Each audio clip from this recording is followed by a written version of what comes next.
I still remember the exact moment my world shattered. It wasn't in some firefight in Fallujah, wasn't during mortar attacks on base. It was standing in my own doorway, staring at my wife's bare left hand. The tan line where her wedding ring used to be was like a brand, marking exactly where our marriage had died. "Where's your ring?" I asked, my duffel still on my shoulder, dust from Iraq probably still in my lungs. She didn't even flinch. Just looked at me with those green eyes I'd dreamed about for 8 months straight and said, "I sold it. Needed the money for a trip." Have you ever felt your heart stop while it's still beating? Subscribe and tell me in the comments if you've ever had your whole life pulled out from under you in one sentence. The thing is, I should have seen it coming. But when you're dodging IEDs and watching your brothers get blown apart, you don't want to believe the person you're fighting for is the one stabbing you in the back. I'd spent 247 days in hell, counting down until I could hold her again. Turns out she spent those same days in someone else's arms. My name's Marcus. Staff Sergeant Marcus Webb, 3rd Infantry Division. 28 years old, married for 4 years to a woman I thought was my future. We met at a buddy's barbecue back in 2019. She was wearing this yellow sundress, laughing at some joke, and I swear the whole world just stopped. Sarah. That was her name. Still is, I guess, though it tastes like poison now when I say it. She wasn't military. She was a kindergarten teacher, all soft edges and sweet smiles. Said she loved how strong I was, how safe I made her feel. We got married 6 months after we met. Quick, yeah, but when you know, you know. Or at least, I thought I knew. Basic training, deployments, late nights on base. She said she understood. Said she was proud of me. I'd send her letters from overseas, real old-fashioned stuff because internet sucked at the FOB. Told her about the sunsets over the desert, how they reminded me of her hair in the morning light. She'd write back about her classroom, the kids, how she was waiting for me. All lies. Every goddamn word. My deployment to Iraq was supposed to be routine. 9 months, train local forces, come home. But routine in Iraq means watching friends take shrapnel, means sleeping in full gear because the mortars could hit any second. It means missing your wife so bad it physically hurts, calling her when you can get to a sat phone just to hear her voice for 3 minutes. I remember this one call, maybe 4 months in. She sounded different. Distant. Said she was tired, had a long day with the kids. I bought it because I wanted to. Because the alternative, that something was wrong, was too terrifying to consider when you're 6,000 miles away with no way to fix it. I love you, I told her. Just a few more months, baby. Then I'm home for good. Yeah, she said. A few more months. Should have heard it then. The flatness. The way she said it like she was talking about the weather, not our reunion. But I was focused on survival. On making sure my squad made it through each patrol. On trying to build something good in a country torn apart by war. Noble shit, right? While I was out there trying to be a hero, she was home destroying everything we'd built. The signs started small when I got back for a 2-week leave in March. She was on her phone constantly. Not unusual, everyone's on their phones. But she'd tilt the screen away when I walked by. Lock it quick when I sat down next to her. Started sleeping with it under her pillow. Who you texting so much? I asked one night, trying to keep it light. Just the girls, she said. Planning stuff for when you're back for good. I wanted to believe her. God, I wanted to believe her so badly. She started going out more.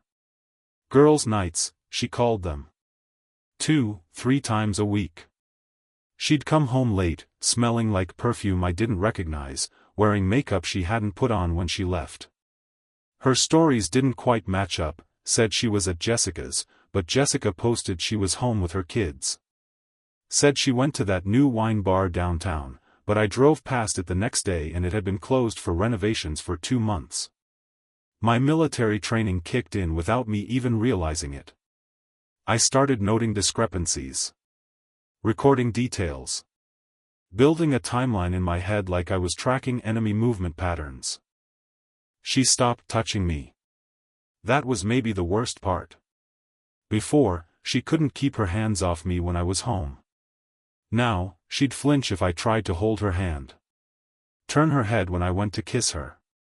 Made excuses every night: headache, too tired, not in the mood. I just need some space, she said when I finally confronted her about it. You've been gone so long, I'm not used to having you around. But I hadn't even been back that long. And she used to count down the days until my leaves. I found the first real evidence 3 days before I had to fly back. A receipt in her car, crumpled under the passenger seat. Dinner for 2 at Morton's Steakhouse. $247. We'd never been to Morton's, too expensive. And she'd told me she was working late that night, grading papers. My hands shook holding that receipt. I sat in her car in our driveway, staring at it like it might change if I looked long enough. The date was during my deployment. She'd gone to a fancy steakhouse with someone while I was eating MREs in 120-degree heat, and she'd lied about it. I didn't say anything. Part of me still hoped there was an explanation. Maybe a work thing, a group dinner. Maybe I was being paranoid, letting the stress of deployment mess with my head. I went back to Iraq carrying that doubt like shrapnel in my chest. The next 5 months were torture. Every call home, I listened for clues. Every message, I analyzed the words. She got sloppier, or maybe I just got better at seeing through the bullshit. She'd forget details she'd told me. Contradict herself. Once, she mentioned a movie she'd seen, then later said she hadn't been to the theater in months. My squad leader, Sergeant Martinez, pulled me aside after I nearly missed seeing an IED marker on patrol. Webb, your head's not in the game. Talk to me. It's my wife, I admitted. I think something's going on at home. He nodded slowly. Brother, I've seen this too many times. You gotta find out one way or another, because this shit'll get you killed out here. He was right. I couldn't keep going like this, split between 2 wars. I started asking questions.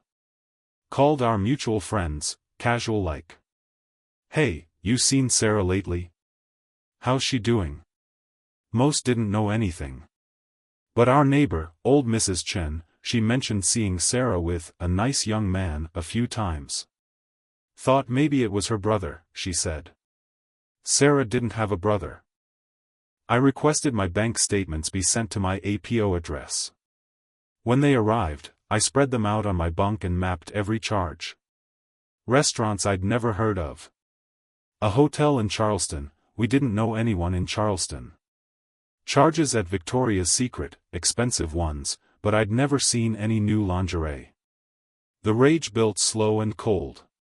Not the hot anger of combat, but something deeper. More patient. Then I found the Instagram messages. She'd forgotten to log out on our shared iPad before I deployed. Direct messages from someone named Jake_Fitness92. Lots of them. Heart emojis. Inside jokes. Plans to meet up. Jake fucking Morrison. My buddy from high school. The guy who'd introduced us at that barbecue.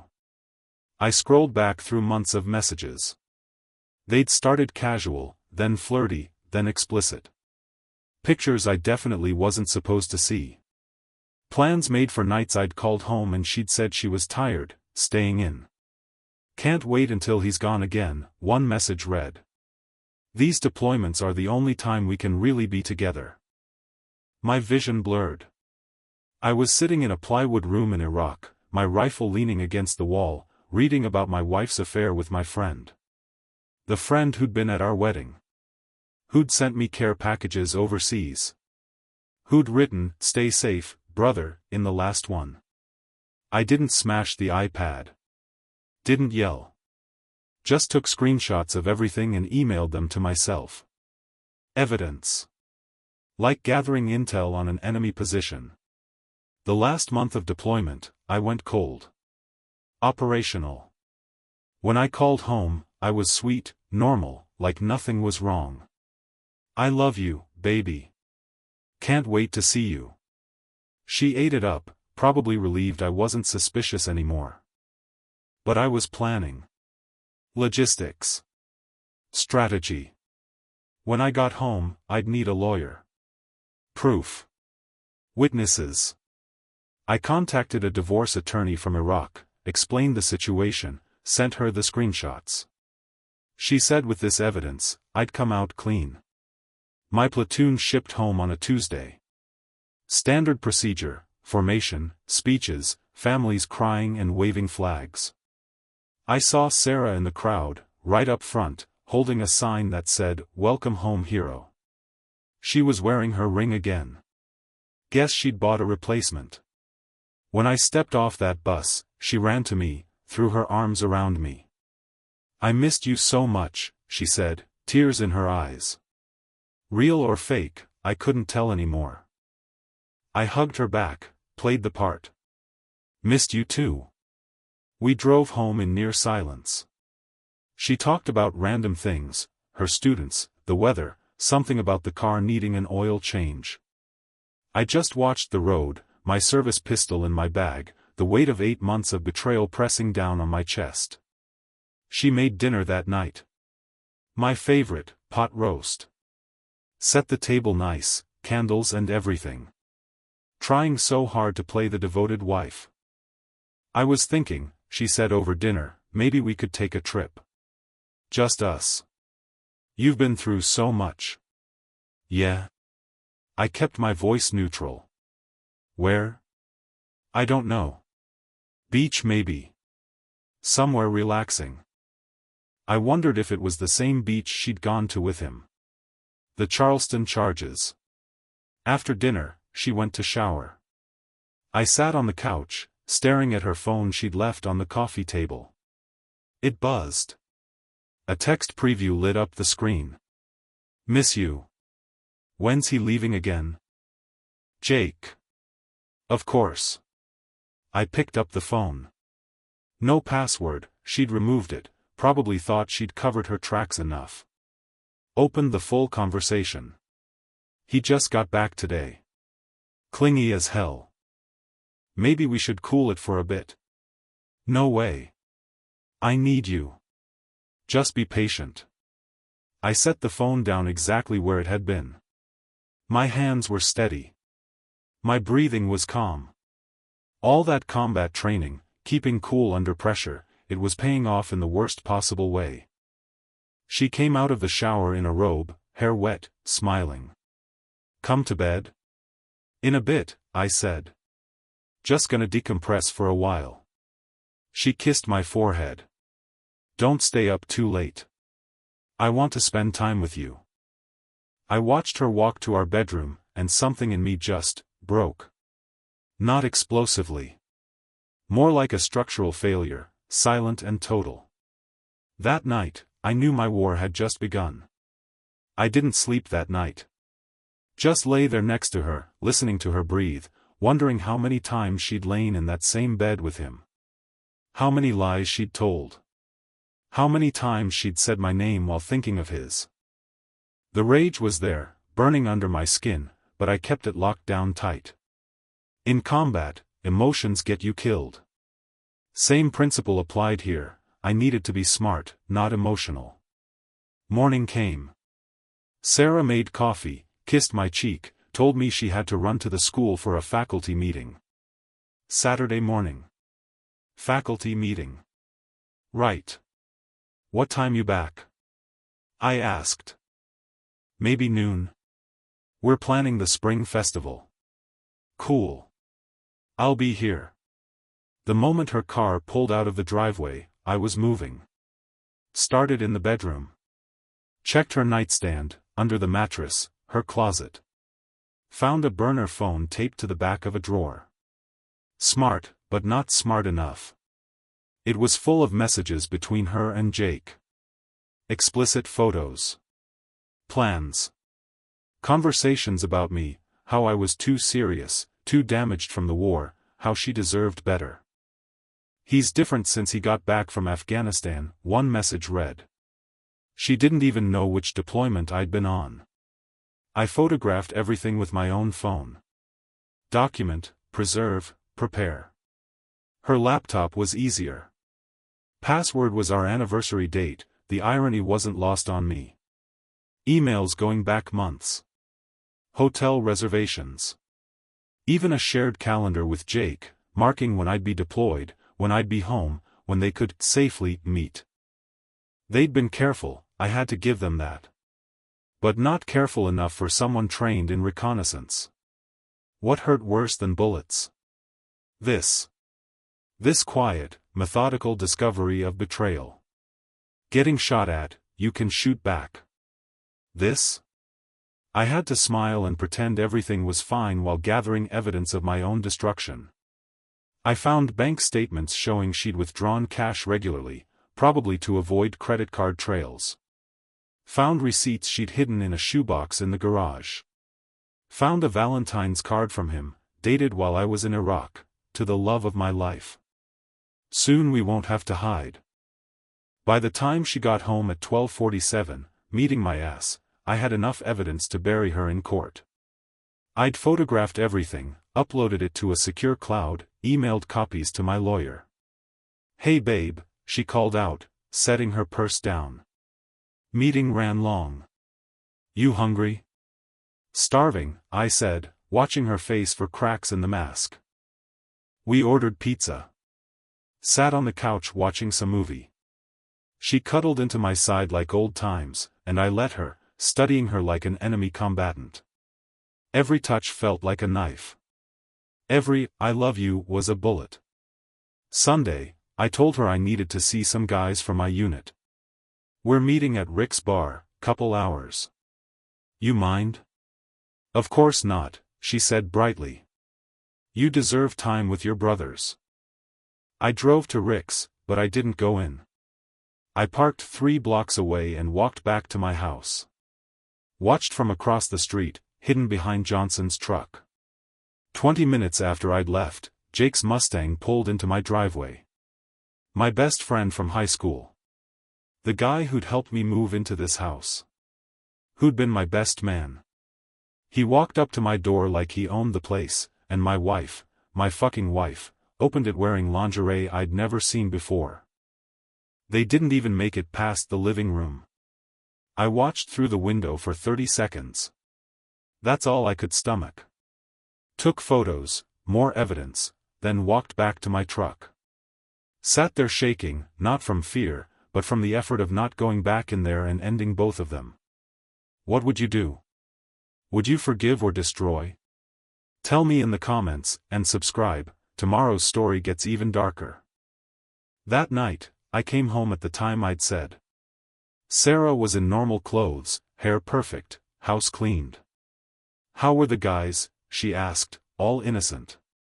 "Good. Really good to see them." I slept on the couch that night. Told her my back was acting up from the flight. Truth was, I couldn't stand being near her. Monday morning, I called my lawyer. Described what I'd found, what I'd seen. She said we had an airtight case. Adultery, proof of spending marital assets on the affair, I'd get everything. "When do you want to file?" she asked. "Not yet. I want this to hurt." I started planning like I was planning a military operation. Objective, complete exposure and maximum consequence. Strategy, systematic, public, devastating. First, I needed more witnesses. I called Jake's girlfriend. Yeah, he had one. Emma. Sweet girl, kindergarten teacher like Sarah. They'd been together 2 years. "Emma, it's Marcus. Marcus Webb." "Oh, hi. Jake talks about you all the time. Welcome home." My jaw clenched. "Thanks. Hey, random question, is Jake around? Need to ask him something about my truck. He's at work, but he gets off at 6. Want his schedule? Nah, it's cool. I'll catch him later. I didn't need his schedule. I needed her trust. Needed her to not suspect anything when the hammer fell. Next, I documented everything in a detailed timeline. Dates, times, locations, expenses. Every lie Sarah had told, every receipt, every message. Built a case file that would make a prosecutor weep with joy. I also started recording conversations. Virginia's a one-party consent state, only one person in a conversation needs to know it's being recorded. I wore a small recorder every time I talked to Sarah. Tuesday night, I pushed for the first confrontation. Casual, like I was just curious. Hey, you remember Jake Morrison? She barely looked up from her phone. Yeah, from the barbecue, right? Why? Just wondering if you'd seen him around. Thought about reaching out, grabbing a beer. Oh, no. Haven't seen him in forever. She turned back to her phone, but I saw her hand shake slightly. Weird. Mrs. Chen said she saw you with some guy. Young, fit. Thought maybe it was him. Her head snapped up. Mrs. Chen's like 90. Probably saw anyone and thought it was me. Yeah, probably. I smiled. You're right. The recorder in my pocket caught every word, every hesitation, every lie. Wednesday, I withdrew half our savings, my legal right, and put it in a separate account she couldn't touch. Called the credit card companies and removed her as an authorized user. Started separating our finances quietly, methodically. Thursday, I followed her. She said she was going to Target. She went to a Marriott off Highway 64. Jake met her there. They stayed for 2 hours. I sat in my truck across the parking lot, taking photos with a telephoto lens I'd borrowed from a photographer buddy. Got clear shots of them entering together, kissing in the hallway, his hand on her ass. When I got home, Sarah was cooking dinner. Get everything you needed at Target? I asked. Yep. They had those towels I wanted on sale. Show me. Her face went white. What? The towels. Want to see what you got? Oh, I forgot them in the cart. Can you believe it? I'll go back tomorrow. I nodded slowly. Sure. Tomorrow. Friday morning, I made the decision. No more waiting. Time for the truth. I waited until she was in the shower, then I took her phone. Texted Jake from it, come over at 2. Marcus is meeting his unit. We have the house. Jake responded immediately, can't wait, baby. I deleted the messages from her phone but kept screenshots on mine. At 1:45, I told Sarah I was heading out to meet the guys. She practically pushed me out the door, eager for her afternoon with Jake. I drove around the block and parked. Waited. At 2:03, Jake's Mustang appeared. He parked, checked his hair in the rearview, walked up to my door. I gave them 5 minutes. Let them get comfortable. Let them think they were safe. Then I used my key and walked into my own house. They were on my couch. My fucking couch. Half-dressed, his hands on her head thrown back in a moan that died the second she saw me. The room froze. Sarah screamed. Jake tried to pull his shirt on, stumbling backward. I just stood there, phone out, recording. Marcus, Sarah started. Don't. My voice came out cold, controlled. Don't say my name. Jake was backing toward the door. Man, I can explain. Explain what? How you've been fucking my wife while I was deployed. How you used to send me care packages with one hand and delete your messages to her with the other. It's not, we didn't mean. Get out of my house. I stepped aside from the doorway. Now. He ran. Actually ran, grabbing his shoes on the way out. His Mustang peeled out of the driveway. Sarah was crying, pulling her clothes on. Marcus, please, let me explain. Explain what? I have 8 months of messages. Photos. Bank statements. I watched you two through that window last Sunday. I've been documenting everything. Her face crumbled. You've known? Since Iraq. Found the Instagram messages. Been building a case ever since. A case? Her voice went shrill. What are you talking about? I pulled out my phone, showed her the screenshots. Hundreds of them. Adultery. Misuse of marital assets. Fraud. My lawyer says I'll get everything, the house, the savings, even your pension's fair game since we're married and you committed adultery. She collapsed onto the couch, sobbing. I'm sorry, I'm so sorry. You sold your wedding ring to take a vacation with him. You fucked my best friend in our bed while I was getting shot at. Sorry doesn't cover it. I had fought enemies abroad. Now I was standing in my own living room, looking at the enemy I'd been married to. I'm filing for divorce Monday morning. My lawyer will contact yours. You have until Sunday to get your essentials and get out. Everything else, we'll settle in court. Marcus, please, I gave you everything. My loyalty, my trust, my life. I would have died for you over there. And you couldn't even stay faithful for 9 months. I walked to our bedroom, grabbed my go bag, always packed, military habit, and headed for the door. Where are you going? She cried. Somewhere you're not. I drove to an extended stay hotel, checked in for a week, and finally let myself feel it. Sat on the edge of that generic hotel bed and put my head in my hands. Didn't cry, couldn't, somehow. Just sat there with the weight of it all pressing down. My phone buzzed. Text from my lawyer, ready when you are. I texted back, Monday.